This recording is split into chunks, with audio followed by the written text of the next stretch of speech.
और जब मेरे सहयोगी वित्त मंत्री श्री सुरेश खन्ना जी ने सदन में बजट अपना प्रस्तुत किया 2023-24 का, तो उस बजट का आकार इस समय दोगुने से अधिक 6,90,000 करोड़ रुपए से अधिक का है। यह उत्तर प्रदेश के अर्थव्यवस्था के विस्तार को प्रस्तुत करता है।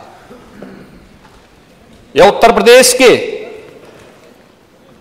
जीडीपी में हुई लगभग दुगनी विकास की यानी प्रगति को प्रस्तुत करता है। उत्तर प्रदेश के पर कैपिटा इनकम में हुई वृद्धि को भी प्रस्तुत करता है। और उत्तर प्रदेश की जो यात्रा इस दौरान आगे बढ़ी है वो एक जन विश्वास पर आधारित एक यात्रा है,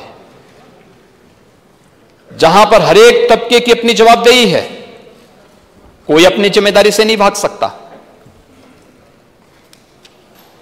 पूरी प्रतिबद्धता के साथ, पूरी जिम्मेदारी के साथ हर एक तबका अपनी अपनी जिम्मेदारियों का निर्वहन कर रहा है और उसके बाद परिणाम सबके सामने है। सरकार किस प्रकार की होनी चाहिए? समस्याओं से मुख मोड़ने वाली नहीं, उसे चुनौती के रूप में स्वीकार करने वाली होनी चाहिए। सरकार ऐसी होनी चाहिए जो जनमानस के प्रति संवेदनशील हो, लेकिन भ्रष्टाचार और अपराध के प्रति जीरो टॉलरेंस की नीति के तहत कार्य भी कर सके। और मुझे बताते गौरव की अनुभूति हो रही है कि लगभग पिछले 6 वर्ष का यह कार्यकाल इन्हीं प्रतिबद्धताओं को ध्यान में रख करके हमने प्रस्तुत किया। मैं कल यहां पर नेता विरोधी दल के पूरे वक्तव्य को सुन रहा था और वह अपनी बात को कह रहे थे। मुझे आश्चर्य हो रहा था कि जब वो कह रहे थे तो उन्हें इस बात पे प्रसन्नता हो रही थी कि उत्तर प्रदेश के पैरामीटर को पिछले पायदान पर धकेलने पर उन्हें प्रसन्नता हो रही थी।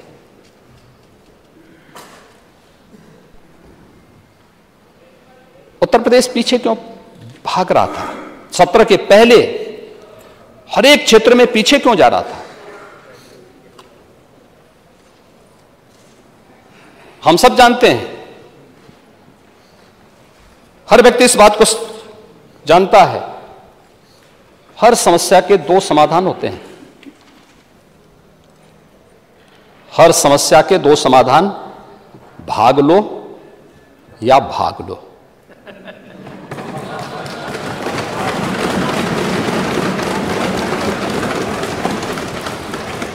या तो उसे चुनौती के रूप में स्वीकार करते हुए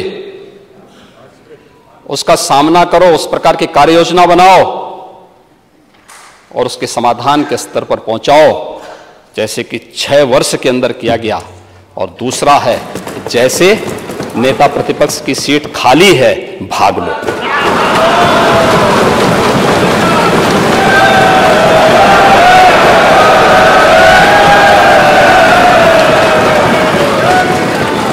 और ये केवल यहीं पे नहीं हुआ है।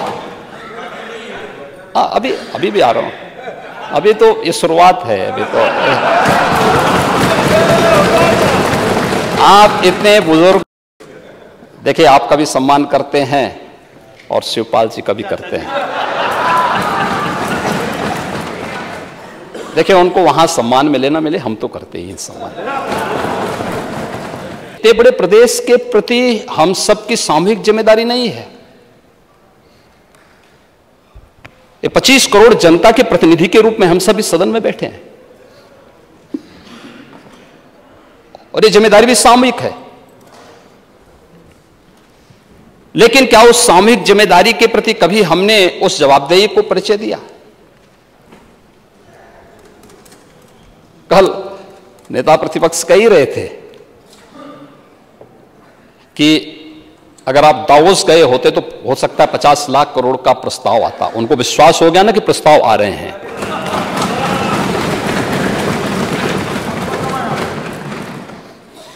लेकिन ये जो 33 से 35 लाख करोड़ रुपए के प्रस्ताव आए हैं, ये भी जन विश्वास और सरकार की क्रेडिबिलिटी का ही प्रतीक है। ये उसी का प्रतीक है। क्यों नहीं आता था 17 के पहले? और 2013 की उस वाकया को दुनिया थोड़े भूली होगी, जब कुंभ के बारे में एक प्रेजेंटेशन करने के लिए हार्वर्ड विश्वविद्यालय गए थे और चचा जान को जो है तलाशी से गुजरना पड़ा था। उसके बाद वो लोग विश्वविद्यालय ही नहीं पहुंच पाए। प्रदेश की क्या स्थिति हुई थी? हमने प्रदेश को कहां पहुंचाया था?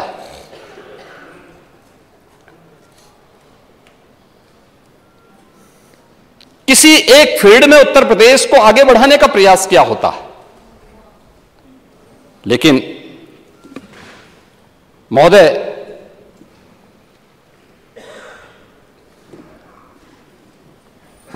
इस बजट में अगर आप देखेंगे तो हमने जनता से जो वायदे किए थे उन सबको भी उसमें समाहित किया है। 2022 के विधानसभा चुनाव के पहले लोक कल्याण संकल्प पत्र हमारी पार्टी ने जारी किया था और हमारी पार्टी ने जनता के सामने जो वायदे किए थे, कुल 130 संकल्प थे। अब आप लोग भी वैसे संकल्प जारी कर रहे हैं। पहले आप लोग अपना घोषणा पत्र घोषित करते थे, घोषणाएं बड़ी बड़ी होती थी, लेकिन वो कभी पूरी नहीं होती थी। एक घोषणा आप लोगों ने की थी 2016 में या अगस्त 16 में रियो डी जेनेरियो ब्राजील में आयोजित ओलंपिक गेम्स 2016 में पदक विजेता खिलाड़ियों को, देश के जो पदक विजेता खिलाड़ी थे, जिस अतीक अहमद के खिलाफ पीड़ित परिवारों ने मुकदमा दर्ज कराया उसके परिवार के खिलाफ, वह समाजवादी पार्टी के द्वारा पोषित माफिया है और उसकी कमर पर तोड़ने का काम हमारी सरकार ने किया है। और फिर मैं कहता हूं इसे इस माफिया